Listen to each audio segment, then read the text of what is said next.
Name is Eminem.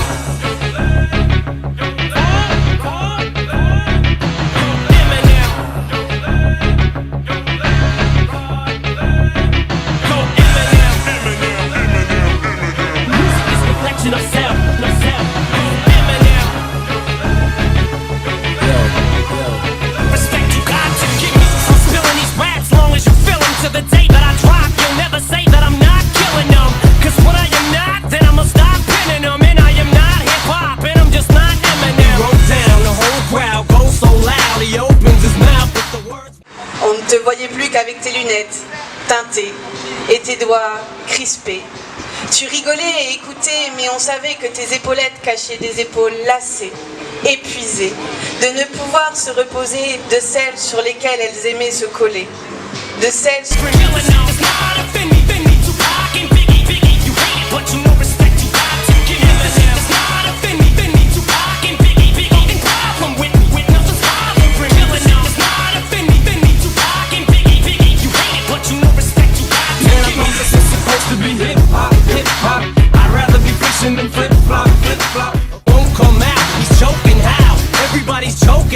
The clock's run out, time's up, over.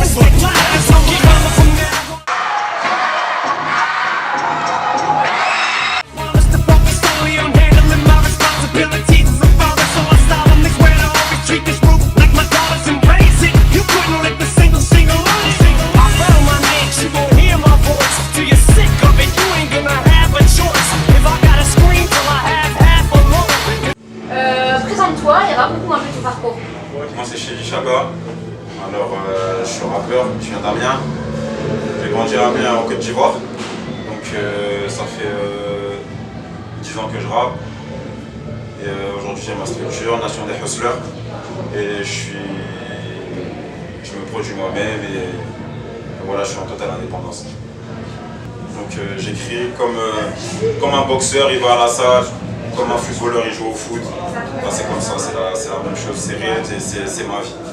Quelles sont tes aspirations?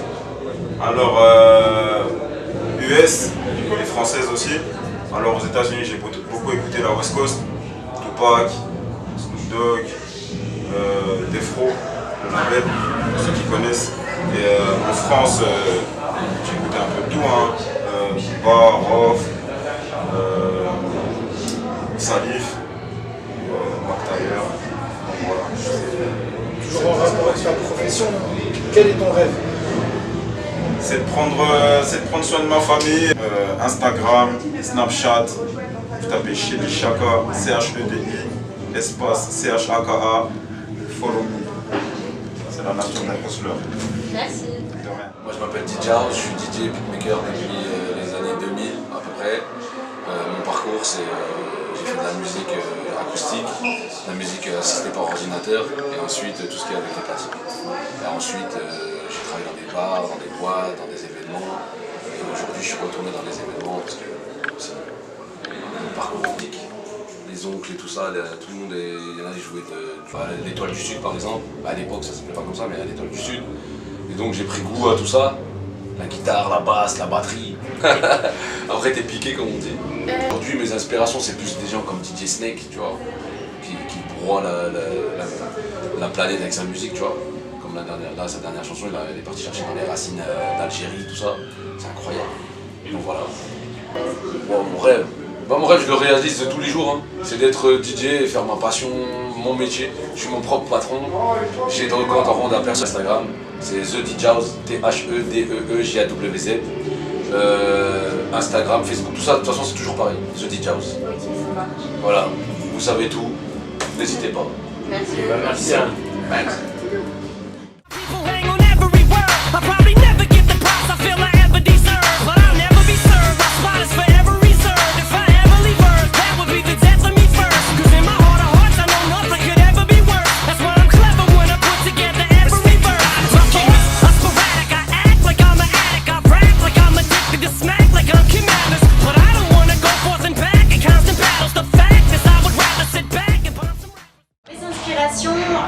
Alors moi j'aime beaucoup, c'est au niveau musique, j'aime beaucoup tout ce qui est afro, donc tout ce qui est vraiment percussion. En fait, j'ai habité 1 an au Portugal et j'ai adoré la musique de là-bas, qui est un peu comme celle d'Ibiza, Espagne.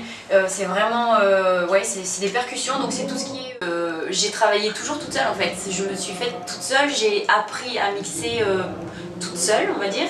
Et du coup, c'est vrai que c'était une fierté, moi qui viens dans ma petite ville à côté de Lille, et de me dire que j'arrive à Monaco avec des stars, parce qu'il y avait David Guetta, il y avait le duo Nervo, il y avait Martin Garrix, il y avait Bob Sinclair, et en fait, t'arrives et t'es assis sur un fauteuil à côté d'eux, et c'était merveilleux, c'était vraiment bien. Je vais pas te dire qu'il y a quelque chose qui a changé après ça, c'est juste que j'ai toujours la niaque en fait, pour vraiment évoluer et un jour me dire voilà, je vais être tout le temps à leur côté pour les festivals ou les gros clubs en fait. Une force de caractère aussi, parce que c'est un métier qui est vraiment pas facile, surtout quand on est une femme. Et du coup c'est vrai que ça me pousse à travailler encore plus et à être, enfin, je suis vraiment déterminée en fait dans ce que je veux faire, dans les objectifs que j'ai. Et du coup, ça m'aide aussi dans ma vie personnelle, parce que c'est vrai que du coup, tu l'as jamais, ce tempérament, tu l'as jamais en fait. Des projets, oui. Alors du coup, donc là j'ai pas mal de projets d'ici la fin de l'année. Bah, déjà, je bosse sur un nouveau titre, j'espère qu'il va sortir d'ici la fin de l'année. Tu peux me retrouver sur Instagram, donc c'est Naomi, N-A-O-H-M-I-E official.com, enfin Naomi, voilà.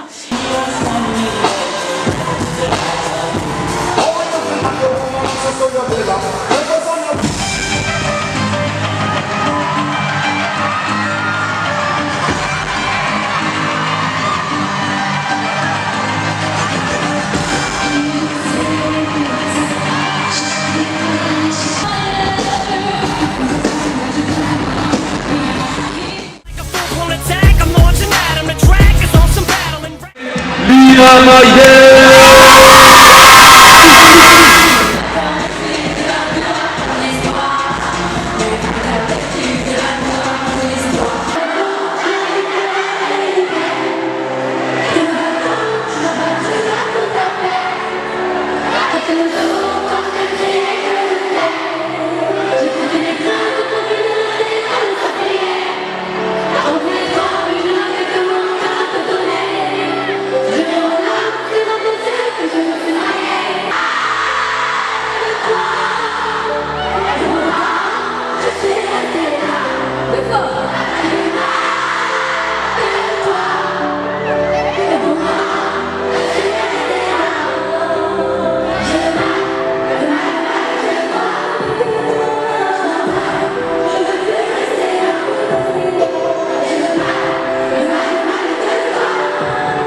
Je t'appelle Lina Mayel, tu es la fille de commerçant franco-algérien, tu as grandi à Argenteuil dans 95 et tu es une chanteuse de R&B.